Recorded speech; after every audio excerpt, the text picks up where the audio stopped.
Beberapa hari, salam jumpa dalam podcast Huma Itah bersama saya Septina Trisnawati. Huma Itah, rumah kita, suara kita, untuk kita. Khusus kesempatan kali ini, podcast Huma Itah berkesempatan melancong ke Kabupaten Kapuas, Kalimantan Tengah.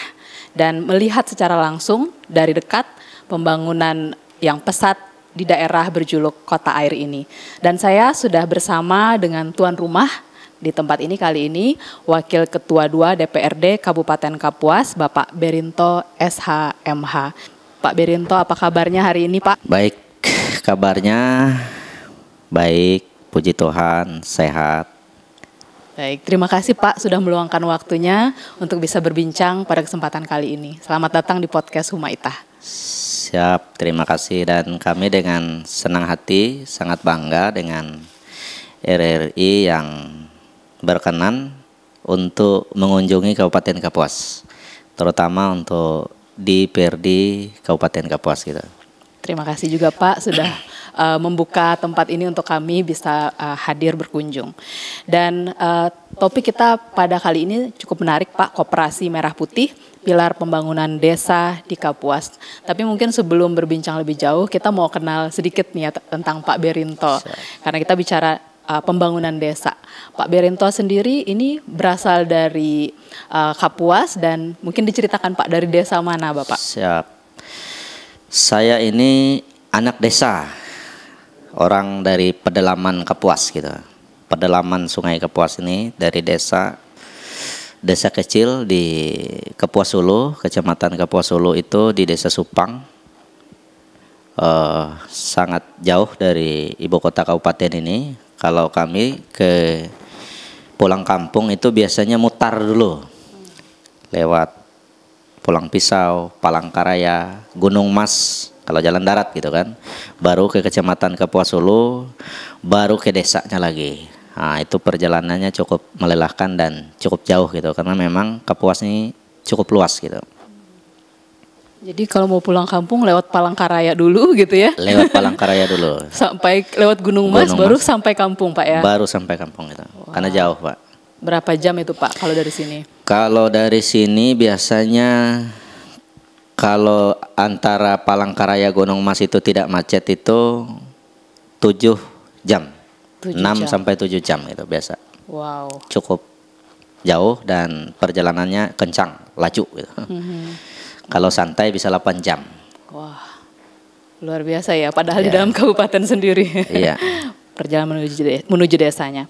Nah, kita kalau bicara soal pembangunan pedesaan ya Pak ya, isu pembangunan pedesaan di Kapuas ini cukup menarik karena menjadi sorotan juga parlemen. Kalau Bapak sendiri melihat seperti apa sorotan terhadap pembangunan pedesaan?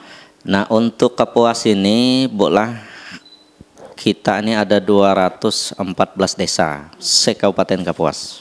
Kemudian ada 17 kelurahan gitu, 17 kecamatan. Nah, untuk Kapuas ini, untuk ibu kota kecamatan, desa yang di ibu kota kecamatan Bu ya, kemudian yang dekat di kabupaten, pembangunan itu cukup luar biasa gitu. Cuma yang di pinggir-pinggiran memang membutuhkan sentuhan dari pemerintah gitu. Apalagi di daerah-daerah pedalaman gitu. Karena memang cukup luas, Kapuas cukup luas, dan pemerintah daerah juga sangat gencar-gencar untuk mendorong pembangunan dari desa ke kota gitu. Nah, kalau Bapak, menurut Bapak, pengalaman Bapak secara pribadi tadi berasal dari desa Supang yang bahkan saya baru dengar ini Pak ya desanya. Apakah Bapak punya kisah gitu ya dari desa yang secara khusus menginspirasi Bapak dan membuat Bapak juga kemudian sepakat kalau Koperasi Merah Putih ini memang perlu hadir untuk mendukung pembangunan di desa Pak? Kalau saya beranjak dari tempat kelahiran saya Bu ya, nah memang untuk desa Supang ini koperasi itu ada gitu. Koperasi itu ada sebelum adanya isu Koperasi Merah Putih ini yang menjadi kebijakan pemerintah pusat ini kan. Nah, untuk di desa, tetapi untuk koperasi yang ada itu masih belum sebagaimana yang diharapkan oleh masyarakat. kalau kita membaca di Undang-Undang Koperasi, visi misinya kan bagus gitu. Tetapi dalam prakteknya masih mengkotak-kotakan dan terkelompok. Nah, oleh karenanya harapan kita dengan adanya Koperasi Merah Putih ini akan mengembalikan arti koperasi yang sesungguhnya. Tadi Bapak sebutkan bahwa koperasi itu sebenarnya tujuannya bagus gitu ya. Bahkan ada, kita kenal koperasi itu dengan gotong royong seperti itu Pak ya. Nah, menurut Bapak sendiri dengan adanya Koperasi Merah Putih yang baru dibentuk di awal ini, apakah gotong royong ini jadi tantangan tersendiri supaya anggota-anggotanya kemudian berpartisipasi aktif, Pak? Ya, karena kalau kita melihat kebiasaan kita ya, terutama kita Kalimantan Tengah, khususnya Kapuas, dan kita orang di Kapuas ini dulu gitu, gotong royong itu nomor satu. Gotong royong itu dalam segala hal kita selalu bersama-sama, saling dukung-mendukung. Nah, kemudian dengan beberapa tahun terakhir dengan masuknya investor-investor sehingga rasa kegotong royongan, rasa persatuan yang bersama-sama itu sudah agak mulai memudar gitu. Nah, dengan hadirnya Koperasi Merah Putih ini untuk mengembalikan itu lagi, itu sangat bagus. Dan mulai dari awal ini supaya masyarakat juga merasa memiliki, juga dengan koperasi untuk mengembalikan adat budaya yang dulu gitu. Karena memang sekarang memang kita tetap gotong royong, cuma terlihatnya lebih ke materialistis gitu. Kalau sekarang nih, kalau dia nggak ada upahnya dia nggak mau bantu gitu. Nah, sekarang konsep gotong royong yang mau dikembalikan oleh Undang-Undang Koperasi, terutama melalui Koperasi Merah Putih ini sangat bagus untuk kita, terutama untuk Kapuas lah. Baik, menurut Bapak jadinya keberadaan ini harapkan mengembalikan semangat gotong royong yang sebenarnya sudah ada dari dulu yang dimiliki oleh warga desa Pak ya, yang kemudian tergerus. Tadi salah satunya Bapak menyebut soal investasi. Mungkin Bapak bisa memberikan penjelasan lebih lanjut, maksudnya bagaimana keberadaan investasi ini justru membuat rasa gotong royong di masyarakat itu kemudian pudar gitu Pak. Jadi dengan hadirnya investasi ini kan mulai dari perusahaan besar sawit, batu bara, yang baru-baru ini kan, kalau yang HPH itu kan dari dulu. Nah, karena saya ini orang desa dan saya juga merasakan langsung, tingkat kepedulian sesama itu sudah mulai memudar gitu. Karena orang berkepentingan, waktu adalah uang. Dia kerja, dia harus kerja gitu. Kalau dia membantu orang, kalau nggak ada dapat honor atau dapat upah gitu kan, dia agak kurang partisipasi. Tetapi kalau untuk skala desa yang kalau misalnya di pedalaman, terutama tempat saya itu, kalau untuk hal-hal yang tertentu misalnya ada kematian, ada acara hajatan, gotong royong itu masih ada tersisa 50% lah.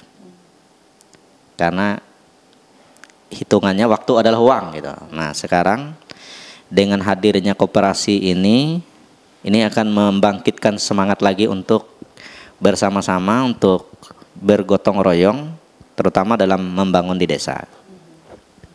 Baik. Karena menjadi pekerja seperti itu Pak ya, yang sibuk mungkin dengan tugas tanggung jawab pekerjaannya, kemudian akhirnya lebih fokus ke situ dan melupakan tadi untuk bisa membantu, menyisihkan waktu untuk membantu gitu ya Pak ya. Dan tambah lagi mungkin kondisi sekarang dengan kondisi ekonomi, maksudnya digital yang semakin meningkat gitu ya, orang dengan gadgetnya gitu Pak ya, jadi semakin individualis seperti itu ya. Maksud Bapak semangat gotong royong yang ada dulu, yang dirasakan waktu kecil gitu Pak ya, kok sekarang sudah mulai terlihat berbeda seperti itu.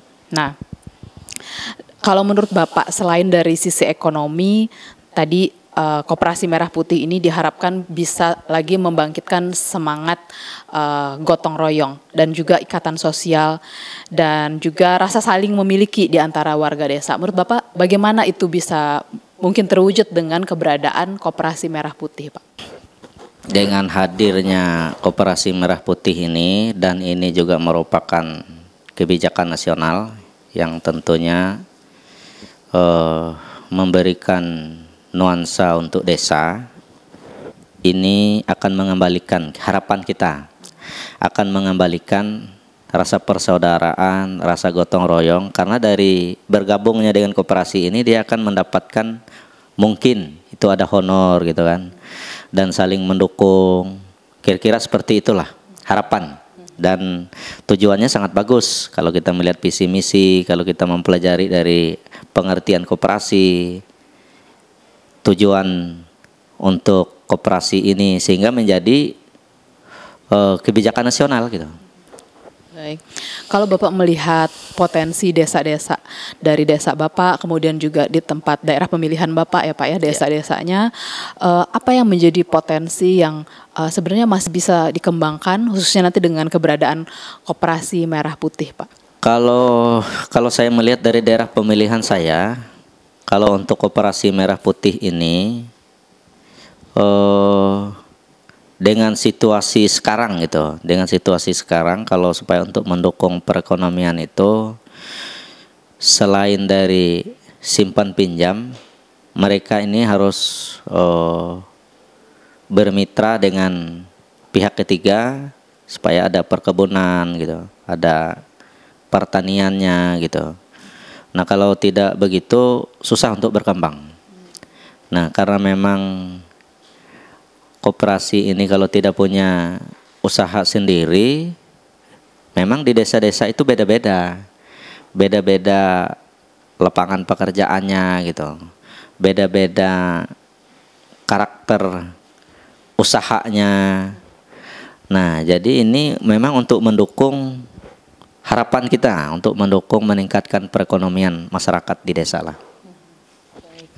Jadi sektor pertanian yang kuat ya Pak ya di Kapuas ini itu juga harus dimaksimalkan dengan keberadaan Koperasi Merah Putih. Perkebunan juga, dan masing-masing desa punya potensi ya Pak ya yang berbeda-beda. Ada yang mungkin perkebunan, perikanan mungkin Pak ya, pertanian. Dan itu yang harus dikelola oleh koperasi Pak ya, dimaksimalkan. Iya, betul. Nah, tadi selain bisa membangkitkan kembali semangat gotong royong dan juga tentunya harapannya meningkatkan perekonomian masyarakat di desa Pak ya, Koperasi Merah Putih. Kalau Bapak, harapan terbesar Bapak untuk Koperasi Merah Putih ini kan baru dimulai dari pemerintah pusat, didorong di desa, bahkan informasinya di Kapuas ini sudah terbentuk 100% untuk Koperasi Merah Putih. Apa harapan Bapak 5-10 tahun ke depan dengan adanya Koperasi Merah Putih ini? Baik, dengan adanya Koperasi Merah Putih ini harapan kita masyarakat itu mendiri gitu. Mendiri karena yang paling diharapkan di tingkat masyarakat di desa itu kan masalah ekonomi. Nah dengan hadirnya Koperasi Merah Putih ini bisa menciptakan lapangan pekerjaan untuk mendukung, mendorong peningkatan perekonomian dan membuka lapangan pekerjaan, usaha. Nah untuk 5 tahun sampai 10 tahun ke depan ini harus mendiri gitu. Desa-desa itu mendiri, dan untuk generasinya baik yang berpendidikan pertanian, pendidikan yang bisnis ekonomi bisa bergabung kembali untuk menjadi pengurus, pengelola koperasi ini. Kalau tidak susah, karena kalau kurang SDM repot kita. Dan ini harus didukung dengan SDM juga di tingkat desa untuk ngelola gitu, supaya koperasi ini berjalan sesuai dengan ketentuan normatifnya. Berarti memang ini harus digarap serius ya Pak ya, harus serius supaya generasi muda mau juga ikut terlibat di dalamnya Pak ya, mau kembali ke desa juga. Mau kembali ke desa. Dan juga melihat ada keuntungan juga secara ekonomi mereka dengan terlibat di situ, lapangan pekerjaan terbuka di tengah situasi sekarang ya Pak ya. Serba sulit sekarang. Ekonomi sulit seperti itu ya, pekerjaan mungkin banyak yang diputus hubungan kerja seperti itu ya, lapangan pekerjaan mungkin juga susah. Dan harapan besar tadi Bapak sampaikan dari desa ada kemandirian, lapangan kerja terbuka. Nah, kalau dari Bapak sendiri melihat sebagai wakil rakyat yang sudah menjalani tugas di sini, kalau Bapak melihat selain dari ekonomi, faktor ekonomi ya Pak ya, sektor apa lagi Pak yang paling memiliki dampak langsung dan nyata bagi masyarakat pedesaan, seperti infrastruktur, pendidikan, atau kesehatan? Dari semua itu sebenarnya semua memiliki dampak itu, baik pendidikan, kesehatan, infrastruktur, dan ekonomi. Tapi kalau melihat kondisi sekarang, yang sangat berdampak itu adalah infrastruktur. Kalau jalannya belum fungsional, susah berkembang gitu. Dan infrastruktur ini kalau untuk Kapuas, karena memang Kapuas ini panjang, menyusuri sungai, dan sampai sekarang pun masih banyak yang terisolir. Kapuas nih masih banyak yang terisolir, terutama di pedalaman Kapuas karena banyak simpang sungainya gitu. Dan ini juga menjadi pekerjaan berat pemerintah Kabupaten Kapuas untuk membuka yang terisolir ini supaya fungsional. Nah, kalau jalannya sudah fungsional, maka perekonomian untuk membawa hasil pertanian, perkebunan pun juga lancar. Nah, kalau itu lancar, diintegrasikan dengan koperasi ini, jadi ini barang gitu. Nah, jadi apa yang menjadi sangat penting untuk di desa itu adalah infrastruktur. Kalau menurut pandangan saya gitu, supaya hasil pertanian, hasil pekerjaan pun bisa cepat gitu. Masih ada Pak daerah-daerah atau desa-desa di Kapuas ini yang belum bisa dijangkau lewat jalur darat? Masih banyak, terutama di Dapil 2 daerah Kecamatan Mantangai itu masih ada sebagian. Contoh misalnya kayak di Dusun Kanjara, Dusun Lapetan, itu belum ada jalan darat, lewat jalur sungai kita. Nah, kemudian kalau kita naik ke arah Kapuas Tengah itu di jalur Sungai Kuatan. Nah, jalur Sungai Kuatan itu ada sekitar 4 atau 5 desa plus dusun, belum ada yang jalan darat yang punya pemerintah daerah gitu, yang fungsional. Nah, kemudian di Pasak Telawang itu di Sungai Kowap itu ada 2 desa masih belum fungsional. Nah, kemudian untuk Kapuas Hulu itu ada di Sungai Sirat. Nah, belum fungsional juga, sudah ada badan jalan. Nah, untuk Mandau Telawang itu Masuparia, kemudian Tumbang Tihis, Tumbang Menyarung, Bukoy, Mentaa, Rendan, Lawang Tamang itu masih terisolir. Ada jalan darat tapi tidak bisa dilewati gitu, lewat jalur sungai. Nah, ini pekerjaannya sangat berat gitu. Baik, sangat banyak ya ini Pak ya PR untuk infrastruktur di Kapuas ini kalau ingin aksesnya terbuka gitu ya, sampai ke desa-desa. Sementara desa didorong untuk punya koperasi desa merah putih, pemerintah juga punya PR ya Pak ya untuk membuka keterisolasian daerah-daerah ini supaya apa yang dicita-citakan dari koperasi merah putih ini bisa berjalan seperti itu sebagaimana mestinya. Kalau Bapak melihat sendiri, apakah ada sebenarnya kemungkinan kalau desa ini mandiri, kemudian mereka bisa mandiri itu kan bahasanya tidak tergantung, mungkin tidak tergantung dengan pusat, tidak tergantung dengan mungkin juga Pemda. Kalau misalkan mereka bisa membangun sendiri akses jalan buat mereka, kalau Bapak melihat kemungkinan itu seperti apa? Ya, kalau masyarakat mandiri itu susah kalau tanpa didukung oleh pemerintah, terutama pemerintah kabupaten gitu. Nah, karena contoh saja untuk ke Tumbang Bukoy itu membangun jalannya sangat besar. Nah, ini memang harus menjadi pekerjaan serius pemerintah Kabupaten Kapuas, terutama bupati dan wakil bupati terpilih ini harus konsen gitu. Kalau infrastrukturnya ini belum fungsional, maka untuk mensukseskan koperasi merah putih ini terlambat gitu. Karena konsep koperasi ini kan untuk menciptakan lapangan kerja. Kalau dia mau bergerak di pertanian, apalagi ke perkebunan, berarti kan membawa hasil. Berarti kan harus lewat jalan darat nih. Nah, kalau membawa hasil lewat jalur sungai kan lama gitu. Nah, ini pemerintah daerah juga harus serius untuk menyukseskan ini dengan mempersiapkan sarana prasarana. Nah, Baik, itu yang Bapak sampaikan kepada pemerintah daerah Pak ya, harapannya bahwa serius dong digarap ini infrastruktur karena ada dari pusat program nasional Koperasi Merah Putih ini harus disukseskan gitu ya. Ya, pemerintah daerah jangan hanya membentuk gitu. Kalau hanya membentuk ini kan pekerjaan yang tidak sulit, gampang saja. Kalau yang membentuk ini tinggal ngumpul, tinggal rapat, bentuk pengurus, selesai. Tapi kalau tidak didukung dengan sarana prasarana sebagai komitmen dari pemerintah daerah, terutama pemerintah daerah kabupaten ya, untuk karena ini masuk ke desa-desa yang mana jalannya menjadi jalan kewenangan kabupaten, kabupaten harus menyelesaikan gitu. Sebagai bentuk komitmen Kabupaten Kapuas untuk mensukseskan Koperasi Merah Putih yang menjadi visi misi pemerintah pusat gitu. Baik. Kalau kita bicara Pak tentang desa-desa di masa depan, apa gambaran yang Bapak impikan tentang desa di Kapuas ini di masa depan?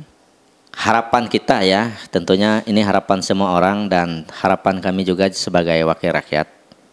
Desa yang ada di Kapuas ini tentunya harus mandiri gitu, harus punya lapangan, bisa menciptakan lapangan kerja sendiri untuk masyarakatnya.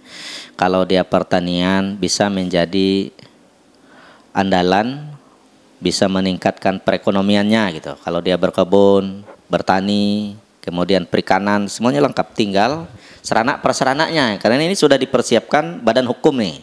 Sudah dipersiapkan oleh pemerintah pusat dan ini didukung badan hukumnya yang bernama Koperasi Merah Putih.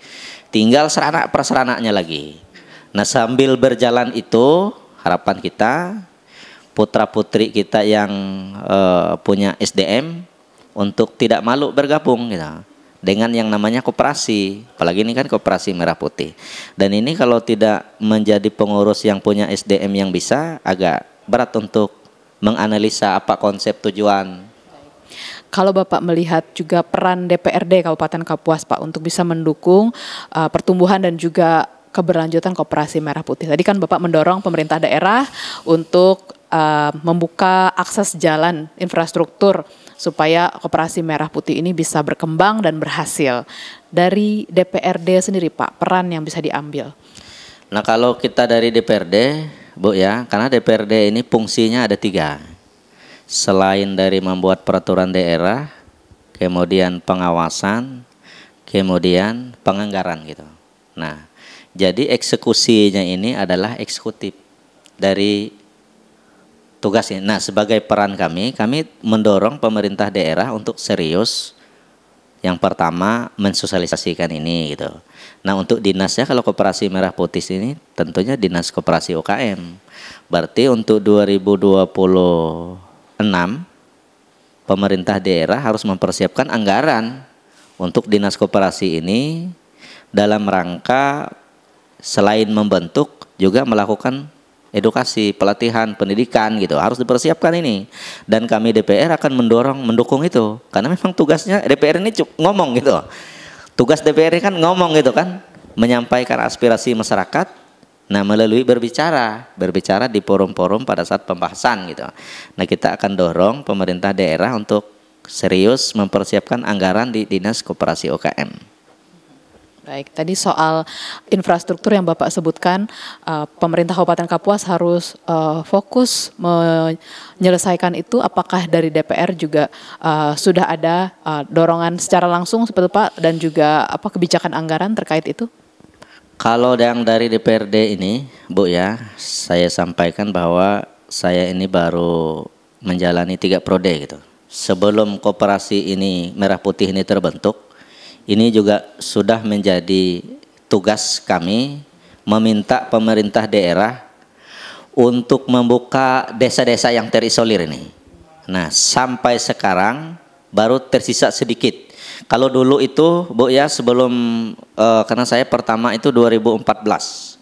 2014 itu dari Timpah ke atas itu hampir enggak bisa jalan darat. Ada jalan tuh ada, tapi hampir nggak bisa lewat jalan darat, kita jalur sungai Pak, sampai ke Timpah. Nah, dari Timpah baru bisa ke Palangkaraya. Nah, sebenarnya bisa jalur sungai ke Kapuas, tapi jauh, bisa 2 hari baru sampai ke Kabupaten Kapuas.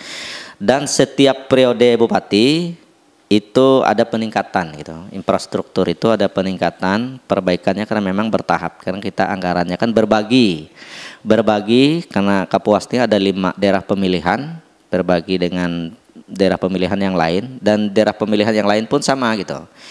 Dari Kapuas ke Mentangai, di Mentangai itu masih ada sebagian desa yang masih belum ada jalan darat yang fungsional, dan juga wilayah pinggir laut. Nah, kami ini juga ada wilayah pinggir laut di Bataguh, di Taman Catur itu masih ada juga desa yang belum fungsional badan jalannya gitu.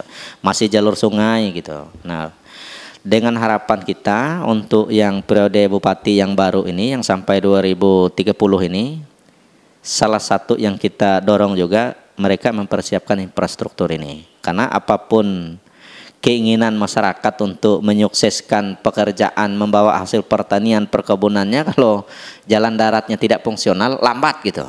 Bukan berarti nggak bisa, tapi terlambat Pak gitu. Nah kalau jalan fungsional, kalau kita lihat di daerah yang jalannya fungsional seperti kalau Kapuas itu Timpah. Nah kalau Bapak Ibu pernah lewat di Timpah, karena akses Simpang 3 itu orang berdagang berkembang gitu. Hasil pertanian cepat laku gitu, karena akses gitu, aksesnya enak. Nah mungkin itu. Baik, jadi yang Bapak pantau dari 3 periode ini semakin berkurang daerah yang terisolir Pak ya, karena pembangunan sudah dilakukan secara bertahap. Terakhir Pak, bagaimana Bapak secara pribadi ini membangun komunikasi dan juga kerjasama baik itu dengan kepala desa, masyarakat dan juga mungkin organisasi yang lain untuk mencapai tujuan bersama dalam proses pembangunan di Kapuas ini Pak? Sebagai wakil rakyat Bu ya, tentunya kami ini selalu menjalin komunikasi gitu, membuka ruang untuk berdialog. Jadi kita berdialog baik dengan masyarakat yang menyampaikan aspirasi, kepala desa, pemerintahan desa, dan kita selalu terbuka gitu. Terutama untuk daerah pemilihan. Memang dari semua desa yang ada itu ada sebagian yang belum terakomodir gitu. Tapi ini kan tetap diperjuangkan secara bertahap bersama pemerintah daerah, bersama bupati, wakil bupati dan jajarannya gitu. Sudah 11 tahun Bapak mengabdi sebagai wakil rakyat dan masih dipercaya sampai saat ini. Amin. Gitu ya Pak ya. Dan mungkin ada pesan singkat atau motivasi yang ingin Bapak sampaikan kepada masyarakat Kapuas, khususnya bagi yang ingin terlibat seperti Pak ya dalam semangat koperasi atau mengembangkan potensi di desanya. Baik, pesan saya terutama untuk pemangku kepentingan dalam pembentukan Koperasi Merah Putih ini, pada saat membentuknya harus transparan, libatkan masyarakat, libatkan stakeholder sesuai tingkatannya gitu, di tingkat desa itu, dan harus transparan, tidak anti kritik gitu.